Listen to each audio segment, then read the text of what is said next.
let's get this started. Right, shalom, shalom.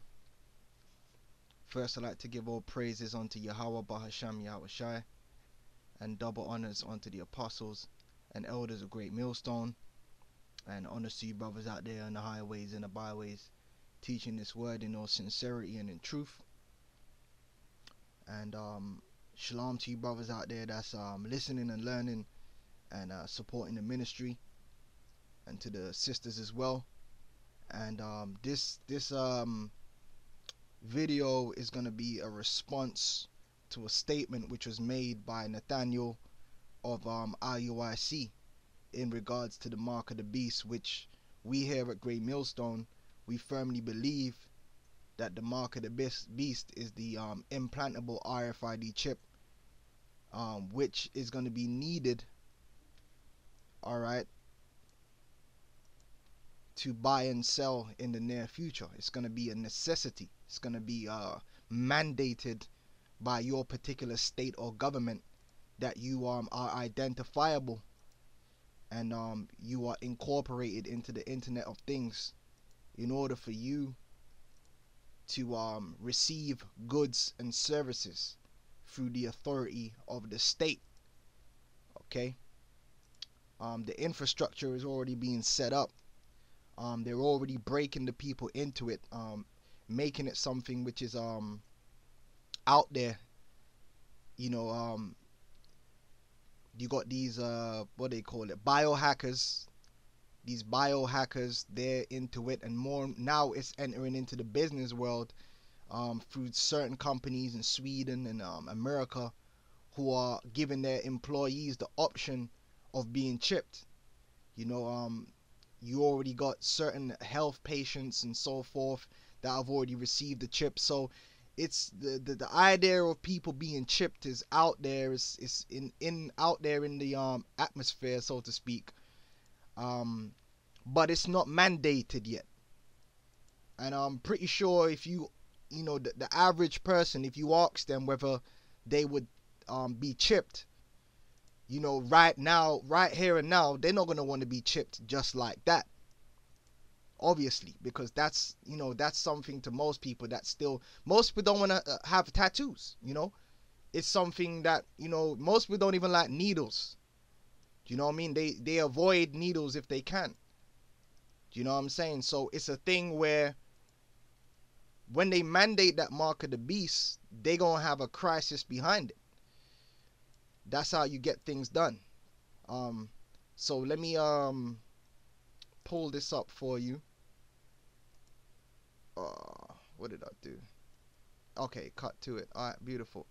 This is the video here when Nate and his men made a complete fool of themselves concerning the mark of the beast. And what I'm gonna do is I'm gonna play the first seconds of this. Okay.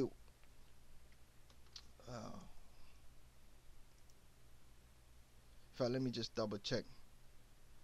Hey, Shalom, Mark. GMS other one Hawad. Hey, brother, is the audio and the video coming through clear? I just want to make sure before I move on.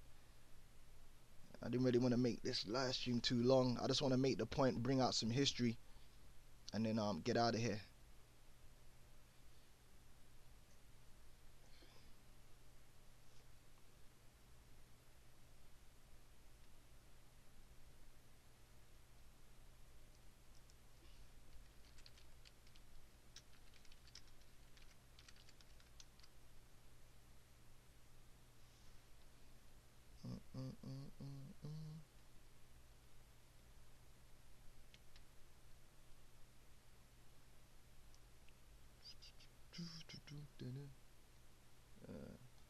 In fact, let me just test it this way. I'm gonna get a bit of feedback, but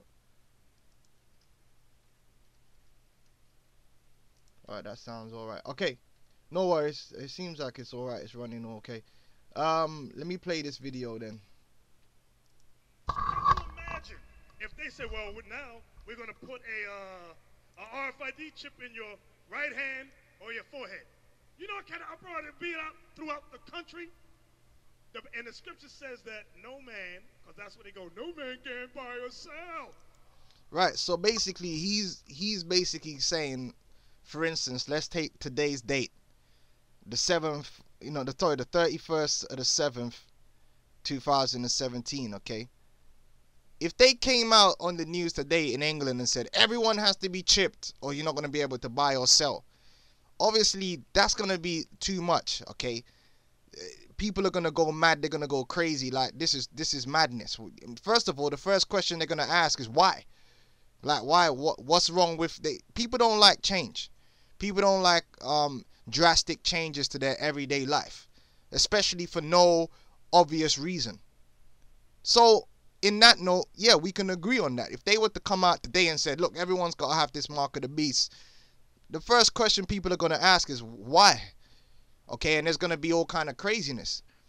Now, what you got to understand is the mark of the beast is going to come at a time when they institute great crisis. They're not just going to come out one day, it's a nice sunny day, everything's fine, everything's going, just normal, so to speak, and just say, yeah, you got to get chipped. They're not going to do that. There's going to be crisis. There's going to be economic upheaval. There's going to be civil unrest. There's going to be a breakdown in the global logistics. Okay? There's going to be a great want. There's going to be pressure. And as the old saying says, desperate times call for desperate measures. The people are going to be desperate. Whereas people who today would probably, I ain't taking no chip. But when you're hungry, when you're fearful for your security, when your life is in jeopardy, when you're not sure of your next meal, what would you do to get that security? What would you do to get that next meal? Would you receive a chip? Well, the answer is the majority of people, even the majority of people that say they wouldn't take a chip, will. When the pressure is on. Because it's easy to say something when you got a full stomach, when everything is going forward as planned. But when there's a crisis, when there's a upheaval in your life, then we'll see if you stand by what you say. Okay? And that's why the scriptures speak about it as the hour of temptation. That's when you're going to be tempted to follow the ways of the flesh. Now, I want to go back to Egypt. Now, if you understand Egypt, right? You had a pharaoh in Egypt, but Mizraim was made up of various different tribes. And there was a time when the pharaoh didn't have absolute power in Egypt. The people were more free, so to speak. And then an event happened that basically made pharaoh an absolute power. And the people didn't give up their freedom, so to speak, to pharaoh just because overnight they woke up one day and said, you know what, we're gonna give pharaoh everything we have and we're gonna give him the ultimate power. A crisis occurred that put them in a desperate position, and desperate times called for desperate measures. And I'm going to read it. And people haven't changed. The psychology of people haven't changed. You can get people to do something they wouldn't normally do very easily in a crisis. Okay? So this is Genesis.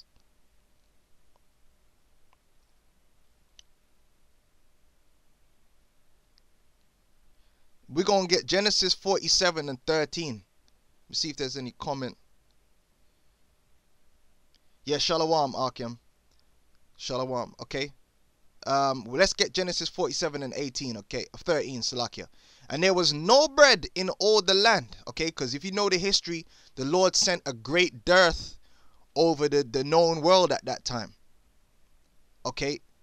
There was no bread in all the land, for the famine was very sore, so that the land of Egypt and all the land of Canaan fainted by reason of the famine. So we got to understand that Egypt, the land of Canaan, these places were famished. There was a lack of food, a lack of bread. Okay? But Egypt was prepared for that dearth through Joseph. Okay, and you can read that history. Joseph who had the dream, and well, the Pharaoh had the dream, and Joseph broke the dream down that you would have 7 years of good harvest, and then you had 7 years of famine. So during the time of the good harvest, they prepared by storing the grain. Okay, and Joseph, through the spirit and power and the wisdom of the Heavenly Father, he devised ways in order to store the grain. You know, and Joseph gathered up all the money that was found in the land of Egypt and in the land of Canaan, because these people were famished. They didn't have any food stored, so obviously they had to take what money they had, silver, gold, okay, and go to Egypt, who had an abundance of food because they stored the food, to buy the food. And they had to buy it at the price that the Egyptians set. Supply and demand. They had the demand, Egypt had the supply for the corn which they bought, and Joseph brought the money into Pharaoh's house. So Pharaoh became rich. The Pharaoh became very rich. Them and the ancient pharaohs, man, at that time they were very rich. And when money failed in the land of Egypt, meaning they bought, and there came a point where they ain't got no more money to spend. And in the land of Canaan, all the Egyptians came unto Joseph and said, "Give us bread, for why should we die in thy presence, for the money faileth?" And Joseph said, "Give your cattle." So they had cattle. They had assets which they had, which was cattle. Joseph said, "Give your cattle, and I will give you for your cattle if money fails." So instead of giving me silver and gold, rubies, diamonds, whatever, for this grain, guess what? I'll take your cattle for the grain. So obviously they gave up their cattle because they were hungry. They needed food. Now, if they had killed and ate those cattle, it wouldn't have lasted long. Grain is because you gotta feed them cattle. When you got grain and you buy the grain, you can store the grain. You can eat it over a longer space of time. You don't have to worry about it going off. Okay. So Joseph said, give your cattle, and I will give you for your cattle if money fail. And they brought their cattle unto Joseph, and Joseph gave them bread in exchange for horses, and for the flocks, and for the cattle of the herds, and for the asses, and he fed them with bread for all their cattle for that year. So in the space of that year, they basically gave up all their assets, man, because of desperation. They gave up everything they had, their horses, blah, blah, blah, okay? And when that year was ended, they came unto him the second year and said unto him, "We will not hide it from my lord how that our money is spent. My lord also hath our herds of cattle. There is not aught left in the sight of my lord, but our bodies and our land." So once they gave up all their assets, the final assets they had was their land, and then their bodies, okay, their human resources. It says, "Wherefore shall we die before thine eyes, both we and our land? Buy us and our land for bread." So basically they were giving themselves over what? Unto Pharaoh. Now, would they have done this like, just woke up one morning, if everything was fine and they got a full belly and they had their grain, would they have just sold themselves to Pharaoh? No. It's just like you get certain women.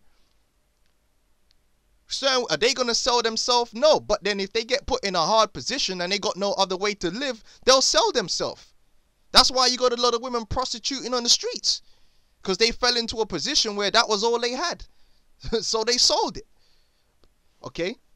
"Buy us and our land for bread, and we and our land will be servants unto Pharaoh, and give us seed that we may live and not die, that the land be not desolate." And Joseph bought all the land of Egypt for Pharaoh. Okay, now Lord will, I'm going to go in the next video. I don't want to do it in this video. I'm going to go into the secular history and show you that even down to the time of Ptolemy, from this point in history onwards, down to the time of Ptolemy, Egypt was run where no actual individual Egyptian owned any land. The Pharaoh and the priesthood owned all the land of Egypt, which is pretty much the same system which has been set up today in America and worldwide by the elites. No individual actually owns land. The land is owned by the state. The state holds what's known as the alloidial title. Okay, if you call yourself owning a piece of land, the reason you're paying tax on that land is because you don't have the alloidial title to that land. The state does. So whoever owns the state really owns that land. And that's how the elite really control everything. And that's a system which goes back to Egypt, where the pharaoh owned everything. And you had to pay the pharaoh a tax based upon what? Your production on his land. And that system was incorporated by Ptolemy when he took over Egypt and started calling himself a pharaoh. So that proves the scriptures. That whole system was established during the time of Joseph. Okay? Which, you know what? We don't need nothing else to prove it. The scriptures prove themselves because it's the holy scriptures. But, hey, that just shows you, even in secular history, it backs up what the scripture's saying, okay? And Joseph bought all the land of Egypt for Pharaoh. So if you want to know what, you got all these Egyptologists, they want to talk about Egypt. Well, you're living in Egypt. You're living under the same system that Egypt lived under right now. So you should be happy. Now, the system of Israel is a system of private land ownership by all the tribes and the clans and the kinsmen. We didn't have a system where the king of Israel owned all the land. But Egypt did. So you Egyptologists, niggas, you should be happy in America, because that's the American way. The American way is the Egyptian way. All right. For the Egyptians sold every man his field because the famine prevailed over them, so the land became Pharaoh's. And as for the people, he removed them to cities from one end of the borders of Egypt even to the other end thereof. So now he had power over the people to tell them where to go, where to live, what to do, because they sold themselves unto the Pharaoh. And that's how the Pharaoh became an ultimate power, a godlike power in Egypt through this famine. Only the land of the priests bought he not. And that's why I said you had the priest class. The priest class, and it's a documented fact, the priest class in Egypt, they still had power with the Pharaoh. Only the land of the priests bought he not, for the priests had a portion assigned them of Pharaoh, and did eat their portion with Pharaoh, which Pharaoh gave them, wherefore they sold not their lands. Alright? Then Joseph said unto the people, behold, I have bought you this day, and your land for Pharaoh. Lo, here is seed for you, and ye shall sow the land. And it came to pass in the increase that ye shall give the 5th part unto Pharaoh, like an income tax. And 4 parts shall be your own, for the seed of the field, and for your food, and for them of your household, and for the food of your little ones. So they had to pay a 20% income tax, because the land that they were working really belonged to Pharaoh. You understand? And they said, thou hast saved our lives. Let us find grace in the sight of my Lord, and we will be Pharaoh's servants. Now, do you think them people would have accepted a 20% tax if all of this crisis wasn't happening? Hell no. The crisis was necessary for them to accept this change. The same thing is going to apply with the mark of the beast. There's going to be crisis. There's going to be a time of tribulation. Let's get that in the book of Daniel. As there has never been since any nation. And in that crisis, they're going to come with the chip. And you're going to get people crawling over people to get that chip. For what? For the ability to receive what? Food, security, water from the state. From Pharaoh. And they're going to be willing to give up everything because they want to live. And they see, they think that life is going to be in the state. Whereas the elect are going to deem life to be in Yahweh Shai and life everlasting. The 2/3 of our people, their thing is the flesh. Their God is their belly. So they're going to serve the flesh. They're going to seek to the flesh, which is encompassed in the state, in Esau, in his power structure, in FEMA. Yo, where FEMA at? Well, you want some of them FEMA goods? You're going to have to take this chip. Oh, yes, sirree. Yes, sirree. Whatever you say. I just want to get some of that bread right there. I want to get some of them there rations. Daniel's 12:1. And at that time shall Michael stand up, the great prince, which standeth. Because people ain't going to be taking the chip to get no damn Jordans, man. It ain't gonna be that time. In that time, people really ain't gonna be caring about Jordans. What the scriptures say, man, the majority of people that die, they're gonna die by famine, man. That's in the book of Second Ezra. Look, man, people are gonna be desperate. Great desperation comes with famine, man. If you want to see people desperate, give them a hungry stomach. Give them an empty stomach, and don't let them know where their next meal is gonna be coming from. When your next meal is in doubt, you're going to see some real desperation. You're going to see some real cutthroatism. That's what's going to happen. A lot of you people think it's a joke, man. Listen, man, there's going to come a time when your next meal is going to be in doubt, man. Ain't going to be like how it is now, where you could just roll up to McDonald's and you could roll down any shop down the street and it's going to be open. Most of these shops are going to be closed, man. Ransacked. Looted. The government, any large food store, before the people get in there, people are going to be stealing it. Then what? The government going to come with the troops. They're going to take that. When you go to the... Look, man, just go to the FEMA executive orders. In a time of crisis, the first thing the government is going to do is take hold of all the resources they possibly can. Okay, this is facts, man. Whether you're talking about America, whether you're talking about England, whether you're talking about France, they all have legislation that in the time of an emergency, they are going to take control of the entire infrastructure, whether it be private or public, and they're going to take control of all resources, petrol, all these different things. They're going to the state is going to take control of that with its military force. And they're going to control who gets it and who don't through that chip. Let's look at some FEMA executive orders. Real quick. Seizure of all communications media in the United States.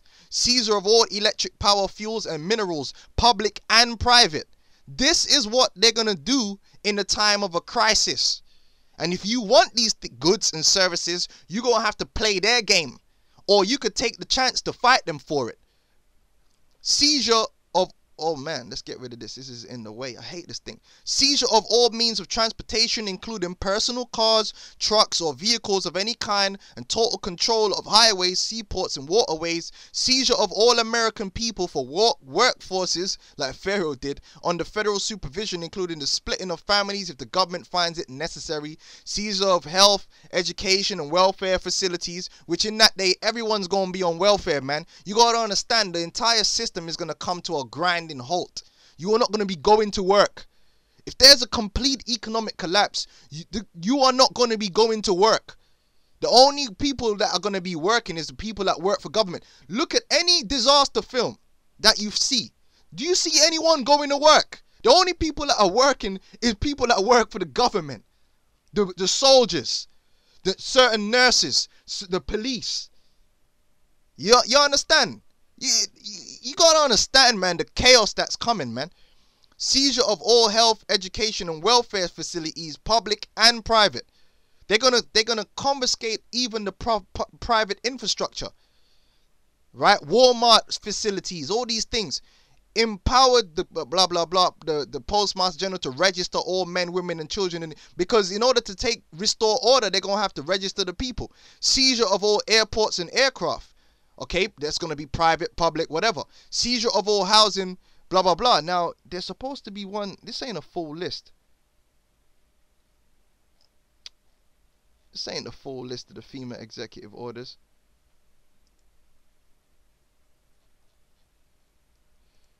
There's one executive order. Give me a second.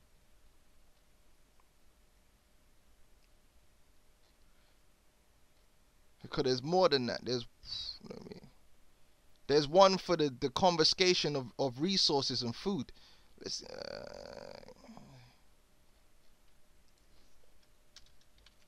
see if I can get...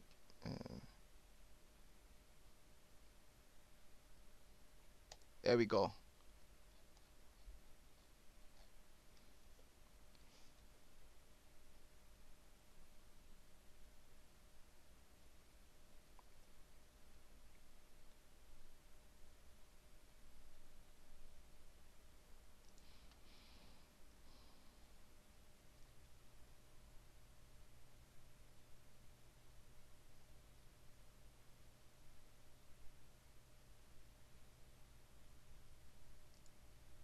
See if I can get that particular executive order up for you.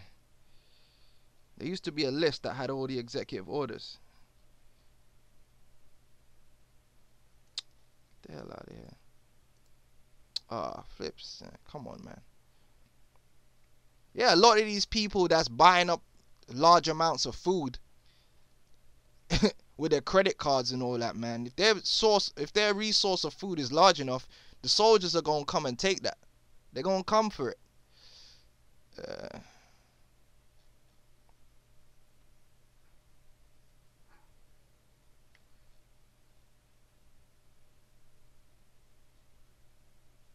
Let's get straight to the point.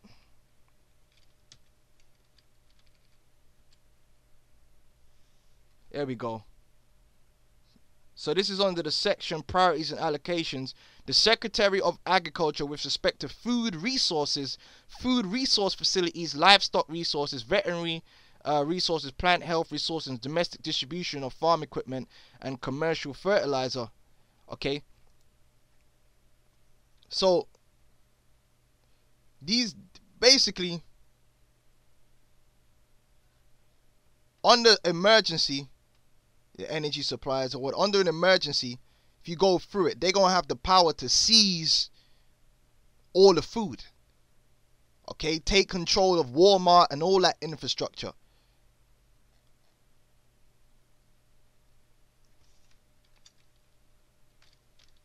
Let's see if I can get any more.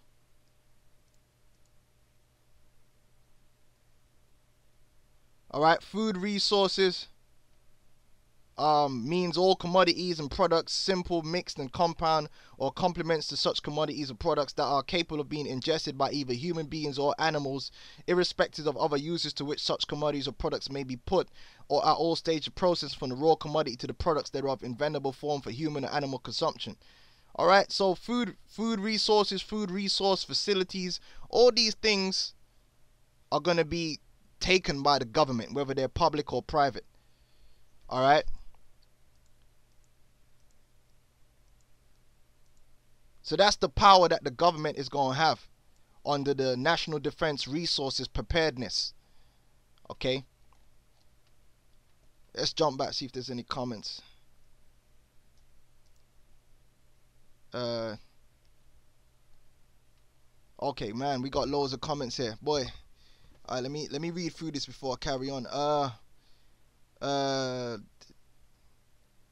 GMS Feed the Flock went into this very topic this past Saturday. Hey, yeah, man, hey, Khan. I went into it last night in Vegas. See, that's the spirit, because the spirit wants this edification to come out, man. GMS Feed the Flock, Isaiah 30:1. Woe to the rebellious children, saith the Lord, that take counsel, but not of me, and that cover with a covering, but not of my spirit, that they may add sin to sin. And it's going to be a sin to take the, basically taking the mark of the beast is straight up idolatry.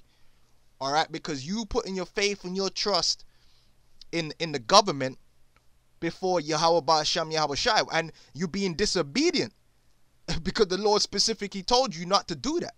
So it's idolatry, it's pride, it's rebellion, okay, which is as the sin of witchcraft. Okay. Isaiah 32, that walk to go down into Egypt and have not asked at my mouth to strengthen themselves in the strength of Pharaoh and to trust in the shadow of Egypt. That's where order abkeo comes from. People look for help and solutions when they are in a state of panic. Exactly, brother. Spot on. Isaiah 36:6, Lo, thou trusteth in the staff of this broken reed on Egypt, whereon if a man lean, it will go into his hand and pierce it. So is Pharaoh, king of Egypt, to all that trust in him. Yeah, where FEMA at? When everything goes down, these people, they call into the government, man. You know? All right. Luke 23:31, for if they do these things in a green tree, what shall be done in the dry? Woo! Hey, brother. Fire. Straight fire, fam. Yeah. Okay. As Maybe would say, yeah. Alright, GMS Feed the Flock. Just look how MFS, okay, act on Black Friday. That's when things are in abundance. equals green tree. Imagine how they're gonna act when it is that last loaf of bread equals drive tree. Hey, eating by measure, ration. They're gonna eat by measure. The scriptures speak about that. That happened before in Israel when they had to eat by measure.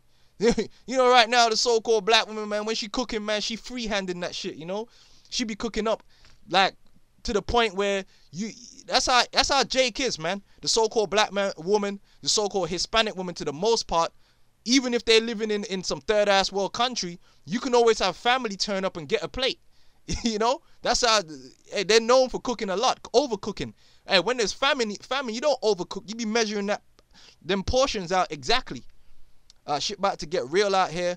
Water's still running and people already losing it. Okay. Salakia Shalom. Agenda 21. Isa planning this out well in advance. Yeah, the New World Order is all about the complete control of all resources. And in order to control all resources must be quantified and identified. That's why you have something called the Internet of Things. And the people is also a resource. And how they use these resources. It's all New World Order agenda. A giant rationing system. A giant system of rationing. You get what you're given. You get the goods and services that you're given according to your allocation. Anyway, that's it on the comment board. Let's jump back. Daniel's 12:1. And at that time shall Michael stand up, the great prince which standeth for the children of thy people, and there shall be a time of trouble such as never was since there was a nation, even to that same time. And at that time thy people shall be delivered, every one that shall be found written in the book. Alright, because the elect are not going to fall victim, man, to the flesh. Alright, point blank period. They're going to stay spiritual and trust in the living power even unto death. They can trust that even in death. The scripture says the righteous have hope in their death. So even if we got to die, we're going to still hope that, hey, there's a reward even after death. How about that? How about that? And that's hella spiritual right there. Okay.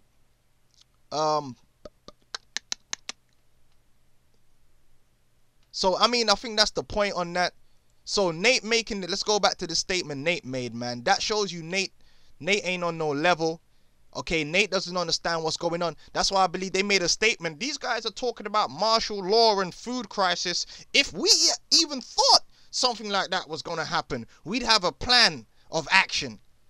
Man, our plan of action is Yahweh shut me out shy, man. What the hell are you talking about? So that means that Nate and them don't really see Daniel's 12:1 coming to pass, man. These guys don't really see 2nd Ezra the 15th chapter coming to pass. You know, they don't see it, man. They believe in this man's system and his infrastructure, man. Okay, these niggas have been living in America too long where everything runs smooth, even in the ghetto. Things are really moving smooth. Okay? You don't understand crisis, man. Because you live in the first world, so to speak, where the infrastructure is keeps going.